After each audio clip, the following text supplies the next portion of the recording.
It began quietly, far too quietly for something that would soon send shivers through every corridor of NASA's deep space monitoring stations. The discovery was not loud, not bright, not even dramatic at first glance. In fact, the first signal was so faint that it could have been mistaken for background noise, just another whisper in the endless static of the cosmos. Yet, on a late evening shift inside NASA's Goddard Space Flight Center, a young astrophysicist named Dr. Lena Morris noticed something odd flashing across her monitor. It was a repeating pattern, not unlike a heartbeat, pulsing every 11.3 seconds, but unlike a star's natural pulsation, this was uneven. It had small fluctuations, almost like it was trying to send a message. Lena leaned forward, adjusting the filters on her screen, isolating the strange frequency from the other clutter of space signals. She expected it to vanish, to dissolve into meaningless noise once the data was cleaned, but instead, the shape sharpened. It became clearer. And the clearer it became, the more her own heartbeat began to mirror its rhythm. Asterisk at first, she thought. It could be a distant pulsar, the kind of collapsed star that spins and emits beams of energy. But there was a problem. The signal wasn't coming from any known pulsar location. In fact, it was coming from a sector of the galaxy that NASA's maps labeled as the Black Drift, an uncharted, lightless region far beyond the Milky Way's outer rim. This was a place astronomers generally avoided, not because it was dangerous, but because it was empty. Or at least it was supposed to be. No stars, no planets, no nebulae, no cosmic activity, just the cold, unlit gulf of space where light itself seemed to disappear.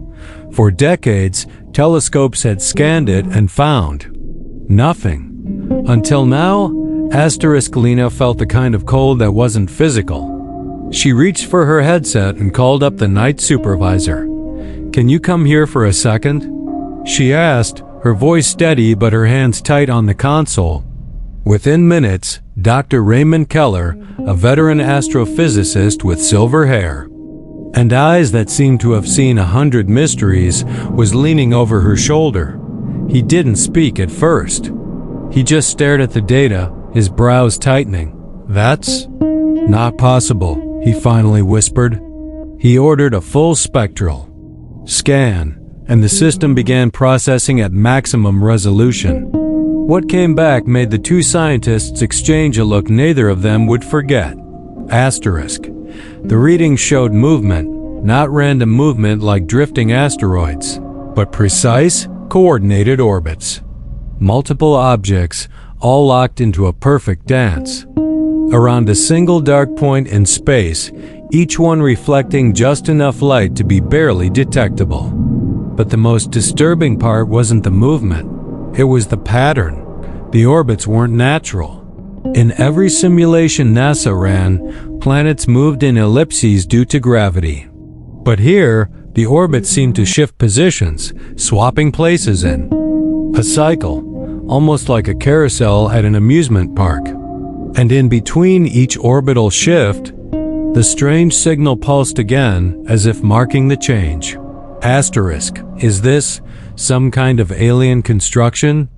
Lena asked quietly. Dr. Keller didn't answer.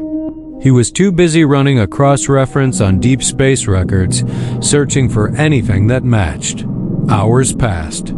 The rest of the control room was now crowded with scientists, engineers, and technicians, all whispering, all staring at the impossible formation in the darkest corner of the galaxy.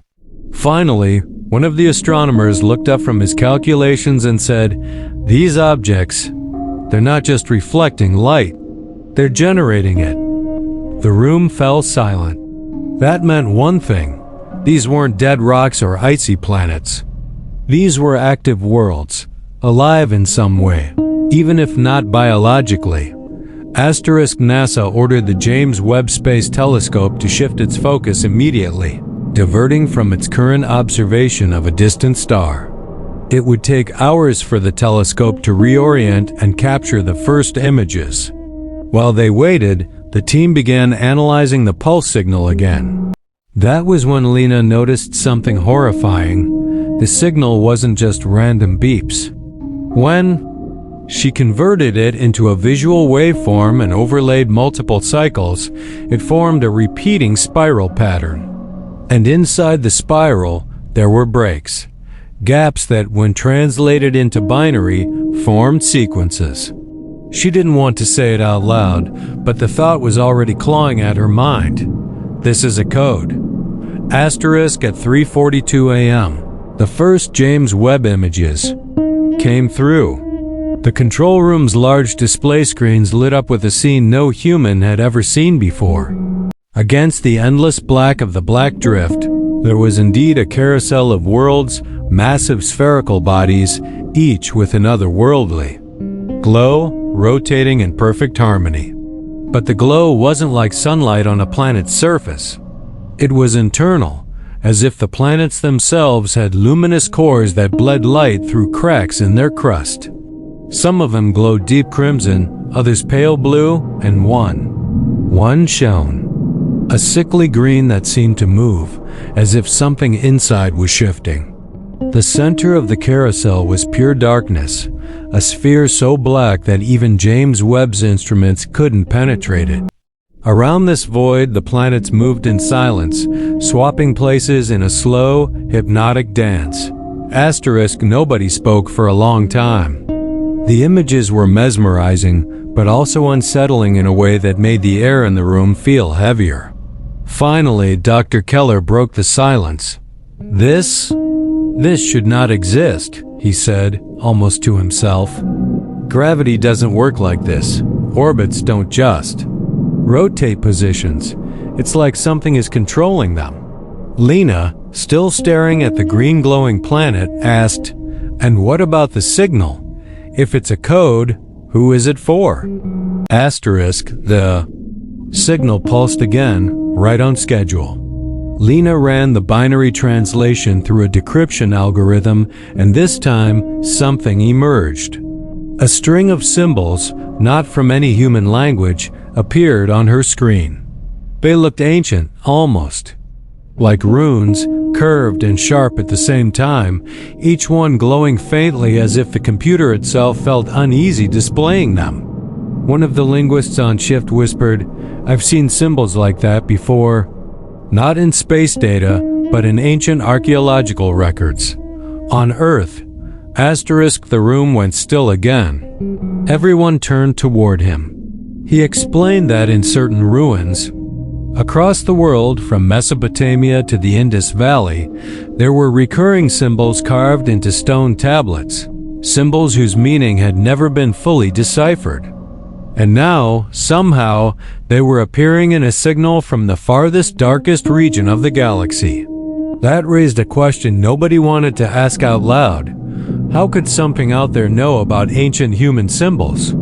Asterisk, while they debated, Lena noticed something even stranger. The symbols in the latest transmission were changing subtly, as if evolving, almost like they were responding. She decided to test a theory. Using a simple transmitter, she sent a return signal, a harmless binary sequence, back toward the source. It wasn't anything complex, just a repeated pattern of prime numbers, a universal mathematical greeting used in past SETI attempts. Then they waited. The carousel continued its slow, mesmerizing movement. The dark sphere at its center remained an unbroken void. Hours ticked by. Some of the team began to leave, assuming no reply would come. Asterisk, then, at exactly 6:11 a.m., the team left leave, assuming no reply would come. Asterisk, then, at exactly 6:11 a.m., the gym at 6:11 a.m., the signal changed. Not only did it change, it accelerated. The pulses came faster, the binary sequences longer, more urgent. Lena's computer began to fill with the evolving code, symbols cascading across the screen.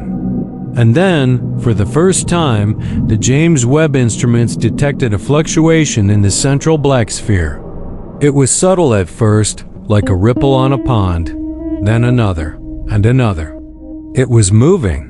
Asterisk, someone whispered. What if it's waking? Up? But the word had hung in the air like a shadow no one wanted to name. As the ripples grew, the carousel's planets began to speed up, their glowing surfaces blurring as they exchanged positions faster and faster, like an ancient machine grinding back to life after eons of silence. The signal was now almost deafening. In the audio feed, a pounding rhythm that seemed to sink into the bones of anyone listening. Lena's fingers trembled as she tried to keep up with the decoding, the ancient symbols rearranging into what looked disturbingly like a map of the galaxy, with one point marked in bright green, Earth, asterisk, and then the green glowing planet in the carousel stopped moving. It hung motionless, directly facing James Webb's cameras, its surface boiling with strange patterns of light that almost looked like writing. Lena zoomed in, her breath catching in her throat.